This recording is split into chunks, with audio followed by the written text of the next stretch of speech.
Азамат Ысқақов. Мен.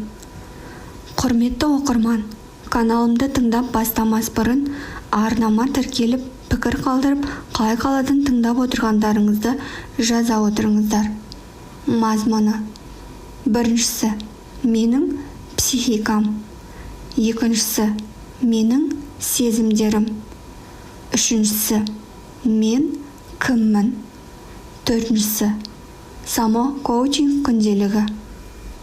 Оқырманға: бүгінде әр адам бақытты әрі бай болудың жолын іздеп жүр. Тез-тез үй алсам, артынша арманымдағы көлікке қол жеткізсем болады.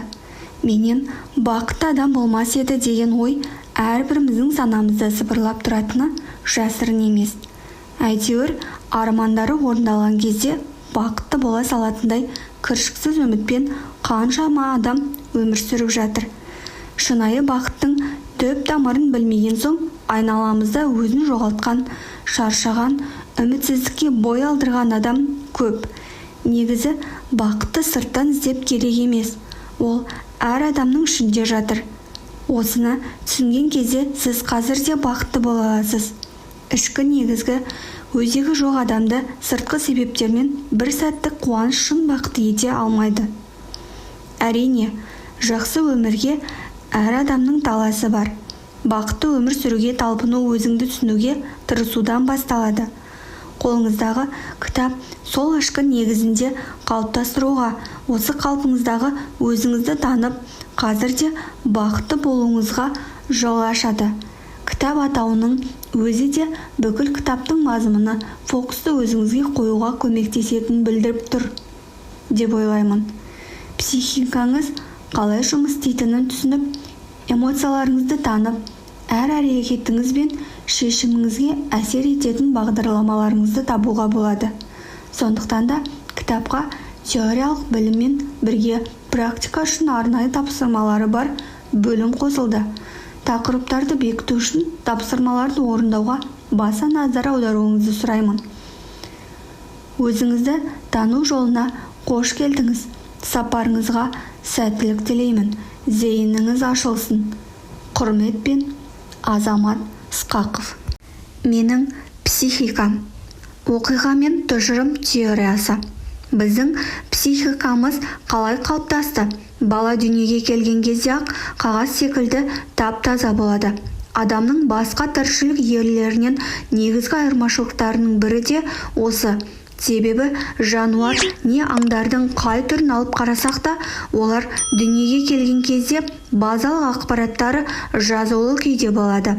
Туыла салып жүре алады. Жыртқыштардан немесе қауіптен қорғануды біледі, қорқады. Ал адамның санасы тәжірибе арқылы қалыптасады. Жалпы психиканың қалыптасуы бірнеше кезеңнен тұрады. Әр кезеңнің өз тапсырмалары бар. Біріншісі, туғаннан 2 жасқа дейінгі аралық. Бұл кезеңде баланың базалық қауіпсіздік түсініктері қалыптасады. Анасы бар, тамағы тоқ, жылы жерде, тағы сол сияқты. Екіншісі, 2-4 жас аралығы. Бұл қоршаған ортаны зерттеу кезеңі. Аузына салып, дәмін татып ұстап, бір-біріне қосып, бұзып, айналасындағының бәрін зерттеп, таны бастайды. Ашық тұрған тоққа қолына түскен үшкір затты тығып зерттеп көреді. 4 жас пен 9 жас бала эмоцияларды зерттейді. Қоршаған ортасындағы адамдардың эмоциялары, олардың реакциялары деген секілді дүниелерге назар аударады. 4-шісі 9 және 11 жас аралығы жеке шекараларын зерттейді. Қай жерде менің өз таңдауым бар, мен нені қалаймын, нені қаламаймын. Осы және өзге де сұрақтарға жауап іздей бастайды.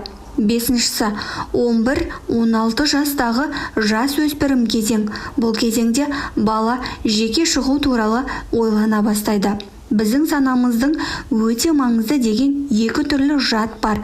Оны оқиғалар және олардан шығарылған тұжырымдар деп атаймыз. Негізі бала күнімізден бері басымыздан өткен оқиғалардың ешқайсысы жадымыздан өшпейді. ол сақталып тұрады. Қазіргі таңда мамандар гипнотерапия арқылы тіпті анамыздың құрсағында жатқан кездегі оқиғаларды есімізге түсіріп бере алады. Оқиғалар саны шексіз, сондай-ақ өткен жылдар ғана жадымызда сақталып тұрған жоқ. Бүгін таңертең болған оқиғалар не осы кітапта оқымай тұрып, әлеуметтік желіде көрген видеоңыз, онлайнда сөйлескен диалогыңызға дейін санаңызға сіңіп қалды. Оқиғалар ұмытылып кетуі мүмкін, бірақ біздің сол оқиғаның салдарынан шығарған тұжырымдарымыз ешқашан ұмытылмайды. Мысал келтіріп көрейік. Оқиға 1. Бала кезеңіңізде шайнекті бірден ұстап қалдыңыз, қолыңыз ыстыққа күйіп қалды. Тұжырым 1. Шайнек ыстық болады екен, абайлау керек. Соған сәйкес сіз бүгінге дейін шайнекті автоматты түрде абайлап ұстайсыз. Оқиға 2. Әлі ненің не екенін ажырата алмайтын кезеңіңізде аузыңызға тас салып, оны жемекші болдыңыз, ал ол қатты екен. Тұжырым 2. Тасты мүлде жеуге болмайды. Кейде орын алған оқиғаның кейбір тұстары ғана есіңізде қалады. Мысалы, 3-ші сынып оқып жүрген кезіңізде қандай үйде тұрдыңыз? Я ауыл не қаланың атын, көшеңізді, үйіңіздің неше бөлмелі екенін, сырты қандай болғанын жақсы білесіз, бірақ үтір нүктесіне дейін есіңізде жоқ. Тағы бір мысал ретінде, сіздің дәл қазір кітап оқып отырғаныңызды ми қаншалықты сақтап қалатынын қарастырып көрейік. Дәл осы жерде есіңізде қалатын ақпарат 2D форматта ғана жұмыс істемейді. 2D формат тіпті кітапты көріп және оқып отырумен ғана шектеледі. Ал біздің миымыздың ақпаратты сақтай алуы 20-ды, 30-ды, тіпті 1000-ды жылдамдықпен жұмыс істейді. Кітапты көріп отырсыз, ақпараттарды есте сақтап жатырсыз. Инсайттар пайда болып, оны да жадыңызға түйіп қойдыңыз. Отырған жеріңіз қатты ма, жұмсақ па? Бұл да санаға жазылды. Сыртта ауа райы қалай болып тұр? Ол да сақталып қалды. Қандай киімде отырсыз? Бұл ақпаратта бар. Сіз отырған жер салқын ба, ыстық па? Автоматты түрде барлық ақпарат миыңызға көшіріліп жатыр. Адамның миы ең үздік деген компьютер мен технологияны да басып озады. Яғни қазірдің өзінде сізде оқиғалар ұмытылып жатқан болуы мүмкін. Алайда тұжырымдар ендігі есіңізде қалыпта қойды. Оқиға 3. Ата-ана баласының көзінше дауыс шығарып айқайлап бір-бірімен ұрсып қалды.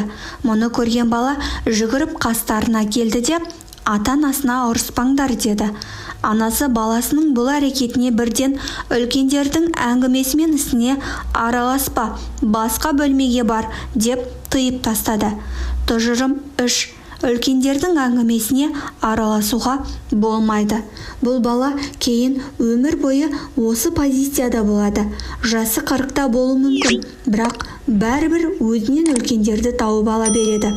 Араласпай тыныш жүргенді дұрыс санайды. Тек жас жағынан үлкендерден аяқ тартып қоймайды. Үлкен деген сөз оның санасында лауазымы үлкен, денесі үлкен, ақшасы көп, статусы жоғары деген түсініктермен бір мәнге ие болып, жалпы үлкен дегеннің бәрінен қашатын әрі қорқатын болады.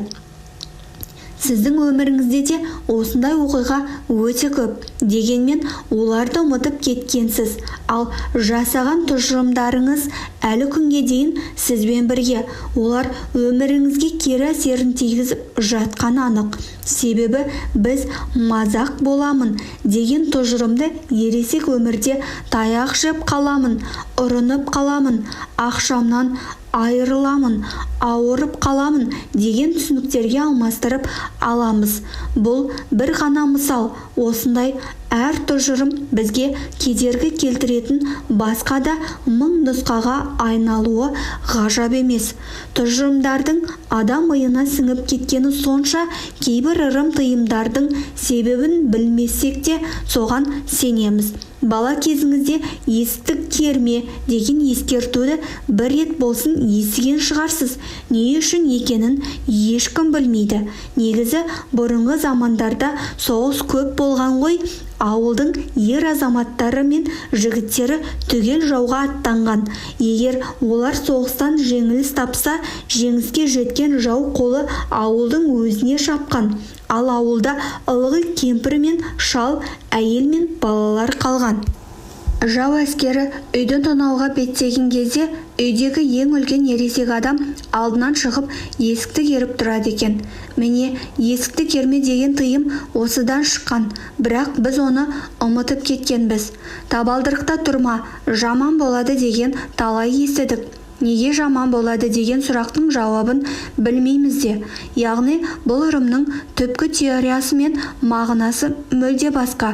Сондай-ақ сәл ертеде табалдырыққа шетінеп кеткен сәбиді көметін болған. Сол себептен оны басуға болмайды десе, енді бір қарапайым нұсқада киіз үй ағаштан жасалған соң табалдырығын салмақпен басып, ағашын сындырып алмау үшін айтылған болуы да мүмкін деген негіз бар. Алайда, әрине, біз қазір осы ақпараттың бәрін жай ғана ұмытып қалғанбыз. Қазақтың тізеңді құшақтама деген тыйымы да сол заманнан шартынан негізделген екен. Көшпелі өмір салтын ұстанып жүрген кезде ауылдар мен алыста тұратын туыстардың арасы кейде 2-3 айға үзіліп хабарсыз кеткен. Осылайша ұзақ уақыт көріспеген таныста не туыс шаңыраққа сағынып келіп эмоциясын ашық көрсететін болған. Киіз үйге қуанып, дауыстап, амандасып кіруі мүмкін. Тіпті суырып салып әнде шырқайды. Кейде байланыссыз қалған 2-3 айдың көлемінде сол шаңырақтың баласы шетінеп кеткен жағдайларда кездескен. Сол сәтте бұл үйде қайғы бар дегенді білдіру үшін келін тізесін құшақтап отырады. Мұны көріп мән-жайды бірден түсінген қонақ дереу у-шуды тоқтатады. Міне, бұның бәрі біздің осындай оқиғалардың жай-жапсарын толық білмейтіндігімізді білдіреді. Алайда оқиға ұмытылса да кезінде жасалған белгілі бір тұжырымдар әлі күнге дейін біздің өмірімізге әсер етіп келеді. Біздің тұжырымдарымыз көбінесе мүмкіндіктерімізді шектейтін тұзақ қана. Адамды даму, өсу жолына апаратын жалғыз білім, қиялдың кез келген нәрсеге қабілетті екенін білу. Ал біздің қиялымыз жеткен жердің бәріне қолымызда жетеді. Альберт Эйнштейн. Тежеуші тұжырымдар. Түсінікті болу үшін тағы да біраз оқиғамен тұжырым қарастырып көрейік. Бұл екі ұғым адамның өміріне тікелей әсер етеді. Оқиға 4. Кішкентай бала қабырғаға сызып сурет салмақшы болды. Анасы бұнысын құптаған жоқ. Бірден қатты сөйлеп тыйып тастады. Тұжырым 4. Маған сурет салуға болмайды. Негізі 3-4 жасар баладан не үшін қабырғаға сызып жатырсың деп сұрап көруге болады. Оның үйдің быт-шытын шығарайын, ата-анам әуре болып артық шығындалсын деген ойы болмағаны анық. Ол бар болғаны күшті сурет саламын деп ойлады. Бірақ өкінішке қарай ол енді ешқашан сурет салмайды. Кішкентай балалардың бәрі сурет салуға құмар келеді, ал өскенде суретші болатындар өте аз. Неге? Себебі баланың кезіндегі оқиғадан алған тұжырымы бойынша ол суретті дұрыс сала алмайды. Сурет салу баланың санасында жағымсыз естелік ретінде қалып қойды. Бұл тұжырым балаға уақыт өте келе басқа жағынан да әсер етуі мүмкін. Ол кейінде жаңа дүние жасап көрейін десе, таяқ жеп қаламын деген қорқынышы алдынан шыға келеді. Бір нәрсе бастайын десе, болмай қалатын шығар деген тұжырым ынтасын басып тастайды. Таяқ жеп қаламын деген тұжырымын масқара болып қалармын, ұятқа қалып жүрермін деген ойларға алмастырып алады. Оқиға 4. Бала жөтеліп, қызуы көтеріліп, ауырып қалды. Кеше мұздай суды ішпе деп айттым саған, деп анасы тағы да ұрса кетті. Кейінде жылдар бойы салқын су ішуге мүмкіндік бермей айтқан осы ақпаратын қайталай берді. Тұжырым 4. Салқын су ішсем тамағым ауырып қалады. Білесіз бе, теориялық тұрғыдан алып қарасақ, адамның тамағы суық судың әсерінен ауырмайды. Томау мен жөтелу тек вирус жұқтыру кезде пайда болады. Бірақ біз бұл тұжырымға қатты сеніп қалғанбыз. Сенгеніміз сонша санамызға сіңіп қалған. Америкада бәрі суға мұз салып ішеді. Еуропа елдерінде де солай. Түріктерді де мысал ретінде алсақ болады. Осы тұжырымға қатысты мысал менің де басымнан өтті. Жапонияда жылы су деген түсінік жоқ. Саяхатта жүргенде барлық жерден бөлме температурасындағы су сұрап көрдім. Еш жерде жоқ. Барлығында тастай, мұздай су ғана. Қасына қайнаған суды қосып әкеліп беруі мүмкін. Араластырып, температурасын өзің икемдеп аласың. Әрине, салқын су ішсең ауырып қаласың деген тұжырым мені де айналып өтпеді ғой. Санама сіңіп қалған сонша өзіме теория басқа екенін түсіндірсем де 2-3 күннің ішінде шынымен тамағым ауырып, даусым шықпай қалды. Оқиға 6. Нұрлан үйдің тұңғыш баласы.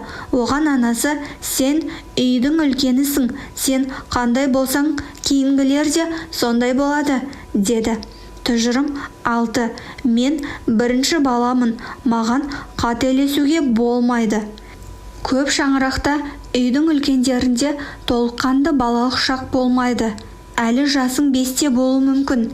Бірақ сенен кішкентай бауырың бар ма? Болды. Сен жауаптысың.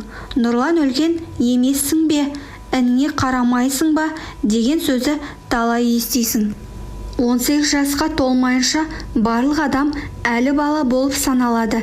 Біз болсақ, баланы мейірімді, бауырмал болуға үйретіп жатырмыз деген пікірді сылтау қыламыз.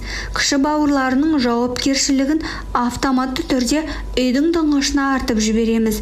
Негізі керісінше бұл үлкендердің болмысын сындырып жатыр. Енді ол есейген соңда қасындағылардың бәрін жетектеп жүретін адам болады. Қыз болса, күйеуін, барған әулетін, бала шағасын, бәрін мойнына алып алады. Ұл болса да сондай халге келіп тіреледі. Құтқарушы дос, бастық әріптес болып, бәрін өзімен бірге тартып жүреді. Барлық істі өзі істейді, ешкімге сеніп тапсырмайды. Сіз өз өміріңіз үшін жауаптысыз. Бұл жауапкершілікті басқа біреуге, оқиғаға, тағдырыңызға арта алмайсыз. Ашы шындық осы ғана. Өміріңіздің жауапкершілігі осыған дейін сізде болған және ғұмырыңыздың соңына дейін сізде ғана болады. Ошо. Мен не істей аламын? Бәріміз үшін жағымды жаңалық бар. Тұжырымдарды қайта жазуға болады. Ал менің тұжырымдарымды жаңарта алатын бір ғана адам бар. Мен. Ол үшін алдымен өз жауапкершілік алуым керек. Кішкентай кезімде басынан өткен оқиғалар үшін мен кінәлі емеспін. Ата-анам да кінәлі емес. Жалпы кінәлі адам жоқ. Бірақ оның әсері мен нәтижесін өзгертуге мен ғана жауаптымын. Басқа ешкім көмектеспейді. Осы жауапкершілікті түсінген сәттен бастап өмір өзгереді. Құрметті оқырман, сізде қазір оқып отырып, жауапкершілік тек өзіңізде екенін сезініп тұрған боларсыз. Құттықтаймын. Демек, дәл осы қатардан бастап сіздің өміріңіз жақсы жаққа өзгеріп, трансформация басталады. Инфантилизм халінде жүретін адамдар бар. Олар қанша жасқа келсе де ересек бола алмай жүр. Өкінішке қарай, мәселе оның жасында емес, мұндай адамдар жауапкершілікті басқаға артып қойып, өзі сүттен ақ, судан таза болып жүре береді. Оларға осы оқиға, тұжырым, теориясын айтсаң, бірден қуана кетеді. Бәсе, біліп едім, осының бәріне ата-анам кінәлі екен ғой, дей салады. Қазір ағылшын тілін жақсы білмейтіндігі үшін мектепте дұрыс үйретпеген апайды кінәлайды.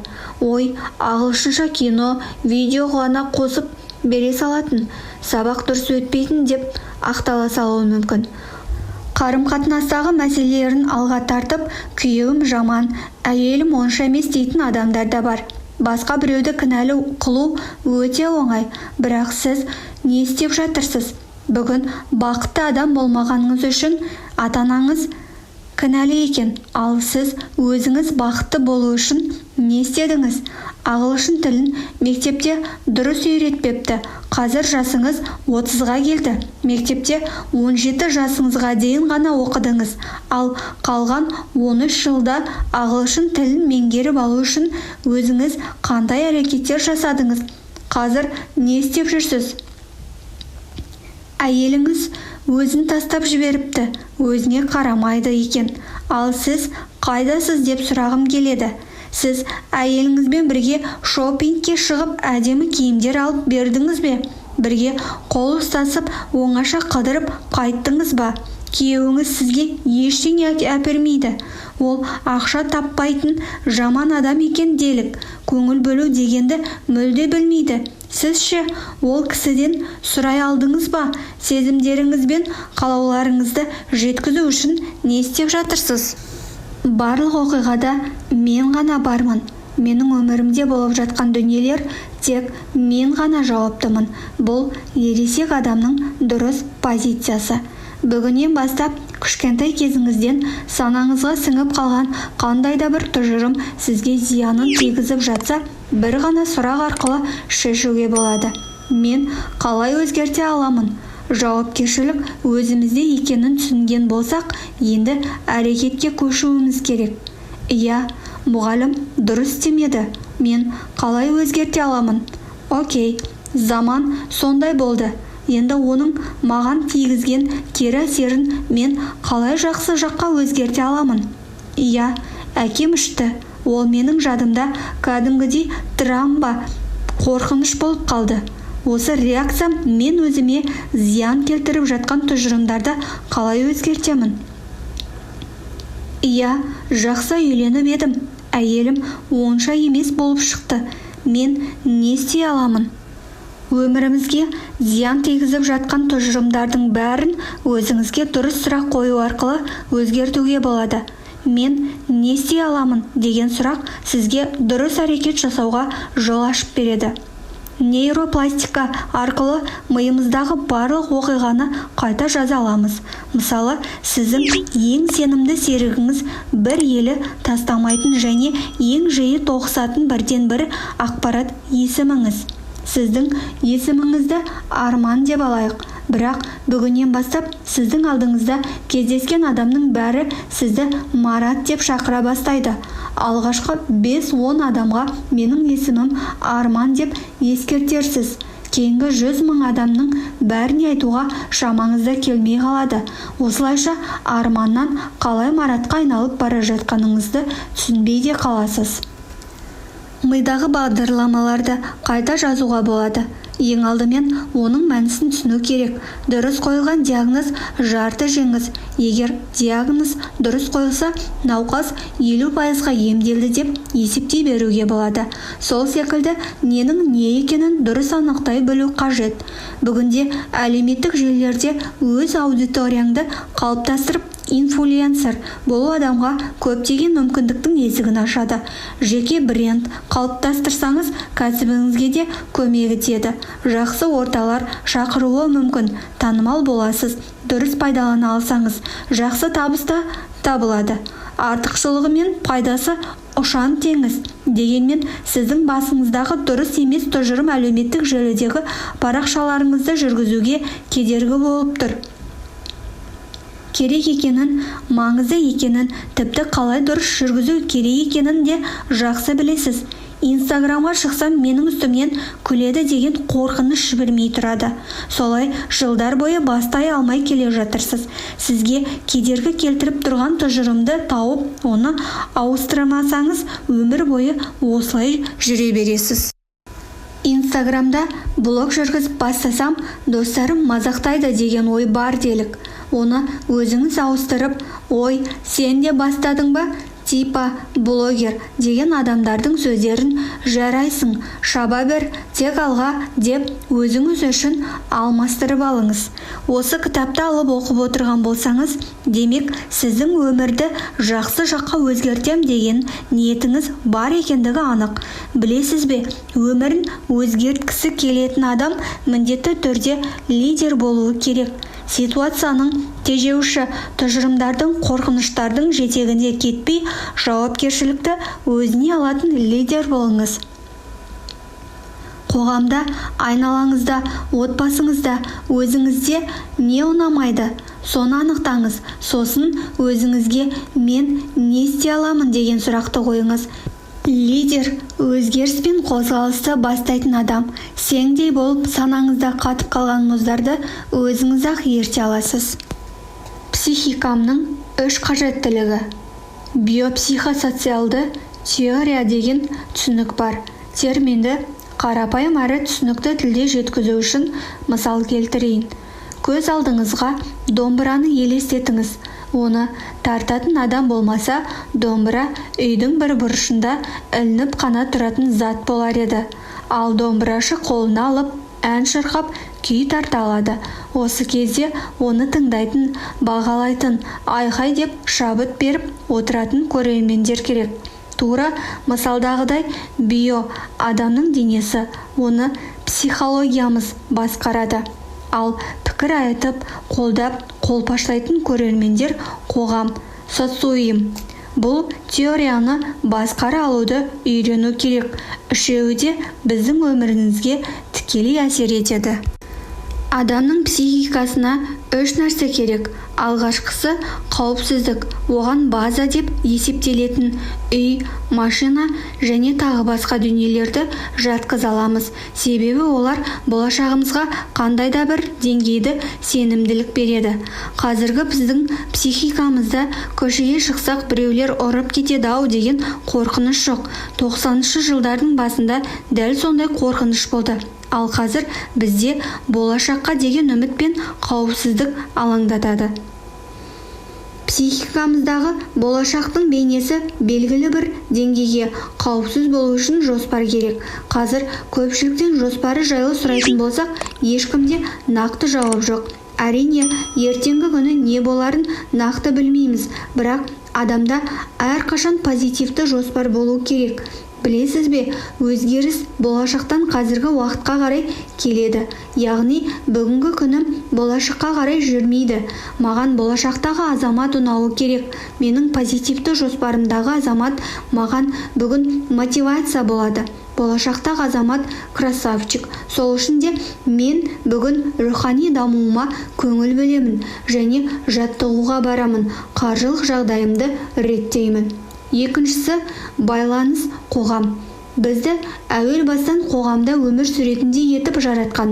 Тіпті біздің пайда болуымыздың өзіне 2 адам керек болды. Ғалымдар соңғы жылдары адамдар бұрынғыға қарағанда офлайн қарым-қатынасты 60-70%-ға дейін азайтқандарын айтуда. Біз, мен адамдармен күшті араласамын, ортам көп деп өз-өзімізді алдап жүрміз. Онлайндағы байланысқа, онлайн достармен қарым-қатынасқа алданып қалдық. Ал қоғаммен біртұтас болу, араласу адам баласы үшін өте маңызды. Тойға барғанда дұрыс сөз бермей қалса, назар аударылмай қалса, ренжіп қалатын қазақпыз ғой. Міне, бұл да қоғамның бізді қабылдауы, мақтауы, қолдауы қажет екендігінің бір көрінісі. Қоғаммен, ортамен, адамдармен араласуды көбейту керек. Себеп болмаса, оны қолдан жасап алыңыз. Бұл бағыт сіздің өміріңізде тұрақты түрде дамып тұру керек. Отбасымен қарым-қатынасты қалай жақсартамын? Достарыммен байланысымды нығайту үшін не істеймін? Жұбайыммен арамызды жақындата түсу үшін қандай әрекеттер жасаймын? Ағайын-туыспен жақсы араласып тұру үшін не істеуге болады? Сізді қоршаған әр ортамен, адамдармен аралас, құраластығыңызды жақсартып, қарым-қатынасты жақсарту үшін не істегеніңіз туралы кәдімгі жоспарыңыз болуы керек. Мысалы, туыстармен жақсы араласу үшін той жиыннан қалмаймын. 3 айда бір рет қонаққа шақырамын. Мерекелерде кезек-кезек барып тұрамын. Өзіңіз үшін арнайы график дайындап алсаңыз болады. Ал әріптестеріңізбен араларыңызды нығайту үшін де бөлек кішігірім жоспар керек. Тимбилдинг, түскі шай, командалық ойындар, әртүрлі тақырыптағы ой алмасу секілді коммуникацияның түрлі құралдарын қолдана аласыз. Ұстазымнан мінсіз жұп болмайды, мінсіз жұп өмір бойы құрастырылады дегенді естіп едім. Қарым-қатынаспен өмір бойы екі адамда жұмыс істейді, ал қоғамдық байланыстарын әр адам өзі құрастырады. Психикамызға керек үшінші нәрсе өсу, даму. Ал өсу үшін алдымен үздіксіз білім алуды приоритетке қою керек.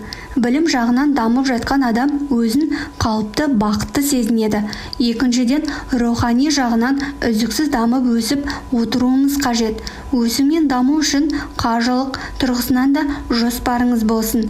Әрине, ең негізгілердің бірі денсаулық. Осы бағыттар бойынша үздіксіз дамып отырсаңыз, жүйкеңіздің сыр бермеуіне зор септігін тигізеді. 50-60 жастан кейін өмір бітпейді. Қазір бәрі биохакингпен айналысып жүр. Жүйені қалай алдасам екен деп жиі ізденістер. 1 сағат оқитын кітапты 15 минуттан оқып шығуды үйреніп жатыр. Сондықтан да денсаулыққа көңіл бөлу керек. Тіс ауырғанда ғана стоматологтың есігін жағаламай, әр жыл сайын тексеруден өтіп тұрыңыз. Ауырып ем іздегенше ауырмайтын жол ізде деген сөздің өзі бекер айтылмаған ғой. Физикалық тұрғыдан да тұрақты түрде жетіліп отыру денсаулығымызды жақсартуға үлкен септігін қосары сөзсіз. Оны қиындатып та керек емес. Аптасына 3 рет 40-60 минут жаттығу жасаудың өзі супер нәтиже. Негізі сізде бір аптада 168 сағат бар. Жаттығу үшін тек 3 сағатын ғана сұрап тұрмыз. Қызық үшін айта кетейін. Теория бойынша аптасына 25 сағат тамақ жеуге құртады екенбіз, ал 3 сағат әжетханада қажеттілік өтумен-ақ өтіп кетеді. Әрқашан менде бәрі тамаша деген ойда жүріңіз. Бұл өте тиімді әдіс. Макс Фрай. Үміт алдап, шындық басқа болса. Адамның үміті мен шындығы сәйкес келмей қалғанда психикасында диссонанс пайда болады. Яғни адам қайғырады. Шындықты қабылдай алатындар көре және көтере алатын адам аз. Көбіне біз өз-өзімізді алдауға бейінбіз. Тіпті сол алдағанымыз өзімізге ұнайды. Ал шындық ашылған кезде психикамыз оны көтере алмайды. Адамның көңіл күйі түседі. Өз халі өзіне ұнамайды, уайымдайды. Мысалмен қарастырайық. Сіз мен кабинетке кіргенде бәрі жамырап орнынан тұрып, «О, Мәке, қош келдіңіз» деп амандасады деп күттіңіз. Бірақ іс жүзінде олай болған жоқ. Бәрі «Ассаламуғалейкум» деп ауызша айтты да қойды. Ешкім орнынан тұрып қолыңызды алмады. Осы кезде қандай интерпретация орын алды? Өз ішіңізден бұлар мені менсінбей отыр деп қалдыңыз. Яғни психикаңызға ауадай керек байланыс орта деген қажеттілігіңіз орындалмай қалды. Жақсы бір жобаға біраз уақыт бойы келісім жүргізіп сөйлесіп дайындалып жүрсіз. Бірақ жоба басталар кезде бір кедергілер шығып болмай қалды. Күткеніңіз бен шындық бұл жерде де жанаспай қалды. Сізде бұл жобаны алсам 2 миллион теңге табыс келер еді. Оған сатып алатын дүниелер мен беру керек төлемдерді жасар едім деген диссонанс пайда болды. Көңіліңіз бірден түсіп, уайым басып кетті.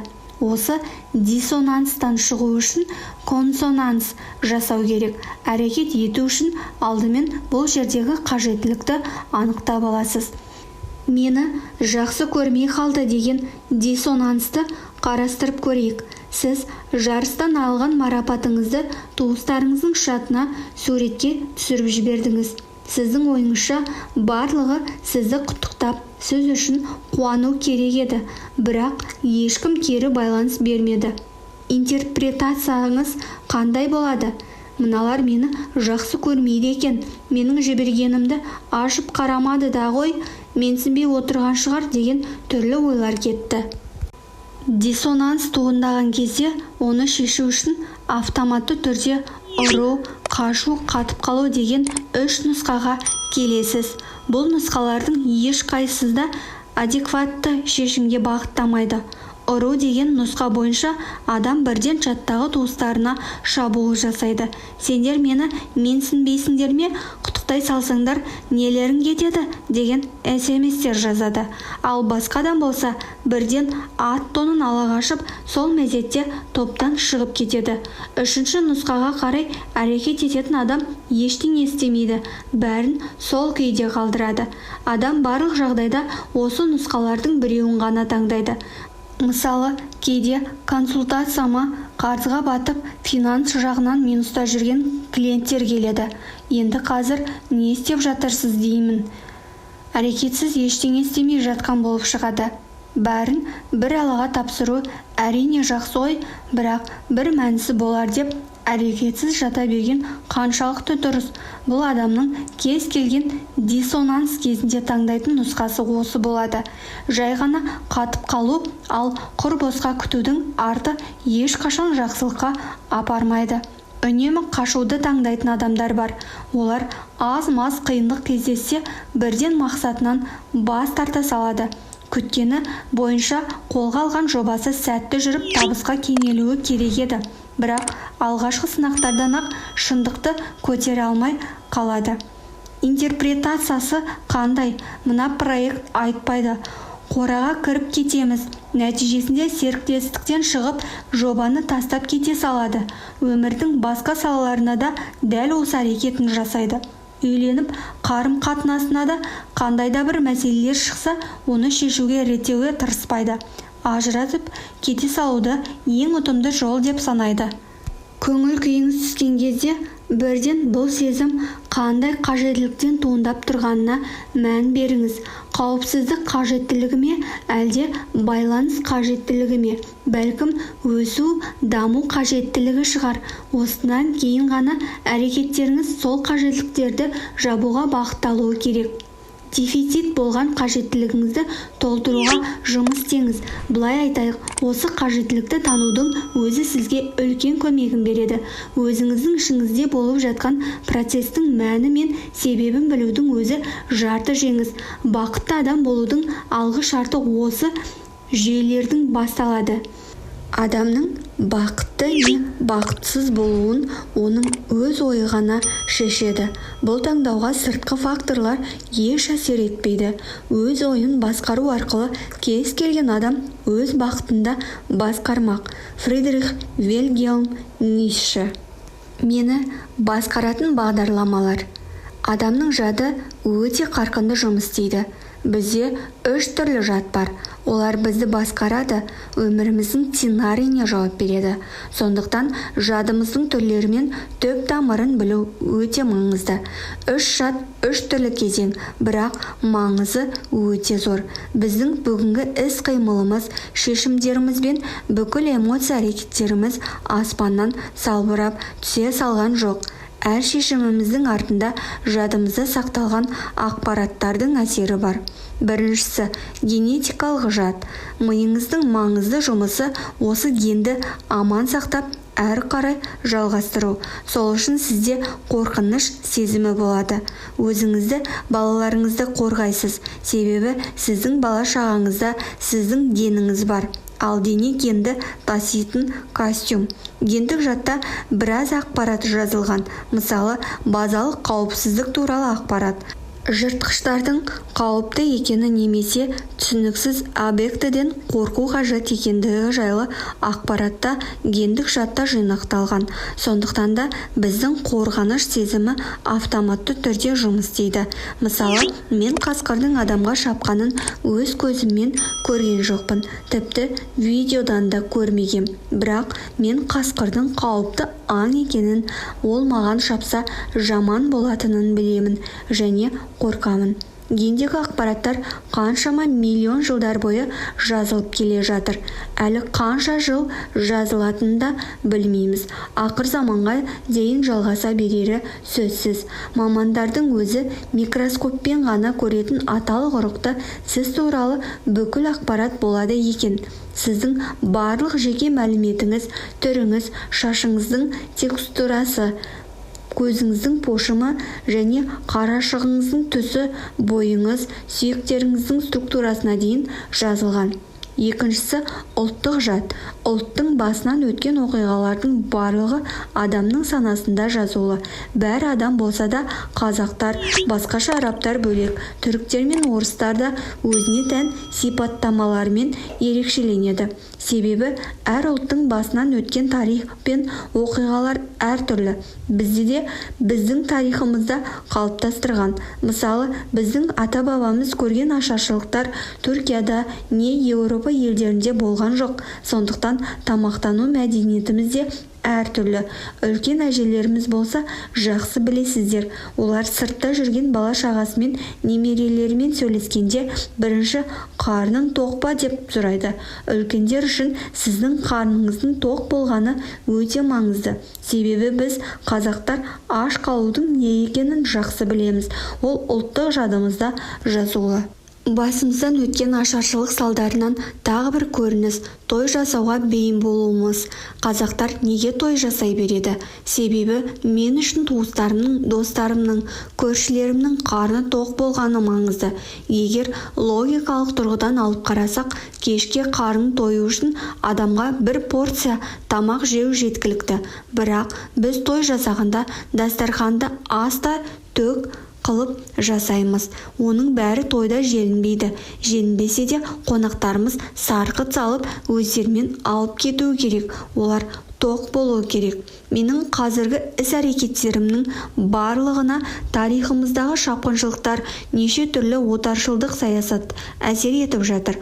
Ойланып қарасам, менің бастығым басқа ұлт өкілі болған кезде мен белсенді нәтижелі жұмыс істеген екенмін. Басшыларым араб, түрік сияқты этнос өкілдерінен болды. Еуропалық директорлармен қызметтес болдым. Барлығында мен жұмысқа фокус қойған құнды қызметкер едім. Кейінгі бастығым қазақ болды. Онымен жұмыс істегенде демалыс күні жұмыс істемеймін. Жұмыс уақытынан тыс жеке уақытым бар. Отбасыммен боламын деген секілді сылтауларым көбейді. Салыстырмалы түрде эффективтілігім бұрынғыға қарағанда азайды. Бұл менің санамдағы отаршылдық саясаттың сарқын шағы. Бір мектепте мынандай тәжірибе жасалыпты. Еден жуатын кісі орыс ұлтынан болған кезде оқушылардың барлығы ол кісімен амандасып өтеді екен. Үзілісте ол кісі жұмыс істеп жатса, баса көктеп жүгірмей өтсем бола ма деп рұқсат сұрайды. Бір қызығы, кейіннен бұл еден жуушы орыс апайдың орнын қазақ кісі ауыстырады. Сонда жаңағы амандасып рұқсат сұрап өтетін балалардың саны 80%-ға дейін азайған екен. Бәрібір басқа ұлтты сыйлау, оларға ерекше көз қараспен қарау біздің санамызға автоматты түрде сіңіп кеткен. Біздің немерелеріміз де осы отаршылдық саясатының әсері азая бастауы мүмкін. Ал қазір оның әсері біздің өмірімізде айқын көрініс тауып келеді. Меккеге умра сапарына барғанымда менің жаныма бір түрік әже келді. Маған өз тілінде балам, мен дұға етейін, сен қосылып әумин де, кейін сен де дұға етесің, мен бірге әумин қыламын деді. Ол кісі менің түрікше түсінетінімді білмейді, бірақ сонда да оған бәрібір. Маған келіп өзінікін айтып сөйлесіп жатыр. Неге? Себебі ол кісінің санасында отаршылдық қалдықтары жоқ. Тура осы кісінің орнында болсақ, басқа ұлт өкіліне біз ағылшынша сөйлер едік.